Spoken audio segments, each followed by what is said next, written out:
Exercice numéro 5, page 37. Donc on vous donne deux spectres. Un spectre de ray d'émission. Donc spectre de ray d'émission. C'est-à-dire des raies colorées sur fond noir. Et un spectre de ray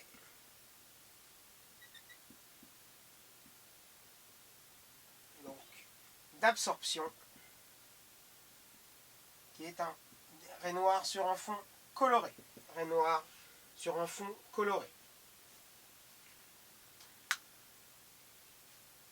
Quel est le rôle du réseau représenté sur le schéma des montages? Le réseau, c'est comme un prisme. C'est un élément qui va disperser la lumière. C'est un élément dispersif. On vous a dit que l'angle de réfraction dépendait de la longueur d'onde. Donc, en fonction de chaque longueur d'onde, l'angle, vous avez la lumière qui arrive comme ça, va être réfractée de façon différente, donc dispersée. C'est ce qui vous donne un spectre. On avait utilisé en labo ce qu'on appelle un spectroscope. Un spectroscope, ça contient un réseau. C'était la petite boîte en carton dans laquelle vous aviez regardé. Un spectroscope.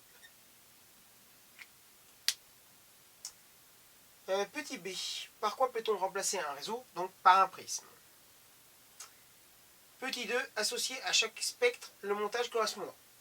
Alors, dans quel cas on a un spectre de ray d'émission et un spectre de ray d'absorption? Contrairement à un spectre de lumière continue, comme la lumière blanche, ou comme tout corps chauffé, un métal, une lampe incandescente, qui envoie donc toutes les radiations, là, vous avez des spectres, ces deux-là sont des spectres discontinus. Pourquoi? Parce que vous avez des rays. Toutes les longueurs d'onde, toutes les radiations ne sont pas émises. Là, vous n'avez que deux radiations. Et ici, vous les avez toutes, sauf deux. Donc, ce sont des spectres discontinus. Vous avez des sortes de trous qu'on appelle des rays à l'intérieur. Ici, donc, vous avez le schéma A et le schéma B. Schéma 1, schéma 2. Là, le A et le B. Donc, ici, correspondant au spectre de ray d'émission, vous avez le gaz lui-même. Le gaz, il est constitué d'éléments chimiques. Un élément, contrairement donc au Soleil ou au cœur du Soleil ou un métal, est constitué d'un seul élément et chaque élément ne va pas émettre des rays aux mêmes longueurs d'onde. Donc, en fonction de l'emplacement des rays, vous pouvez définir si un élément chimique est présent ou pas. Puisque l'emplacement des rays va être caractéristique de l'élément chimique. Celle du carbone ou celle du sodium ne vont pas être, par exemple, au même endroit. Donc, pour cela, on chauffe, c'est-à-dire qu'on excite directement notre gaz, composé de notre élément chimique, qui va émettre donc uniquement à certaines longueurs d'onde, en étant chauffé. Ça passe à travers une fente, peu importe, une lentille, ça va arriver sur le réseau qui va le disperser, et sur l'écran. Donc, ici,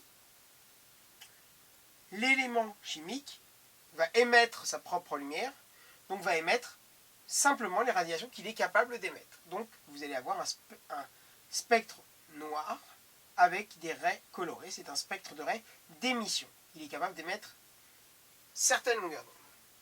A l'inverse, ici, notre gaz, il n'est pas chauffé, c'est le même, il est complètement inerte.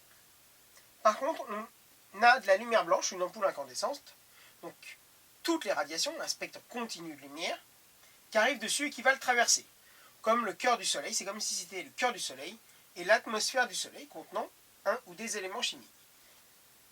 Donc, cette fois-ci, notre gaz va être traversé par cette lumière blanche et après, c'est la même chose.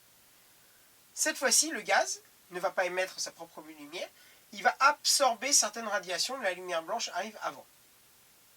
Et donc, il va toutes les laisser passer, sauf celle qu'il va absorber.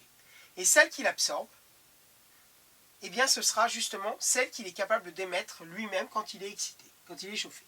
Donc, les raies d'absorption et les raies d'émission seront aux mêmes endroits. Ce seront les mêmes longueurs d'onde. Voilà comment on a un spectre de ray d'émission et un spectre de ray d'absorption.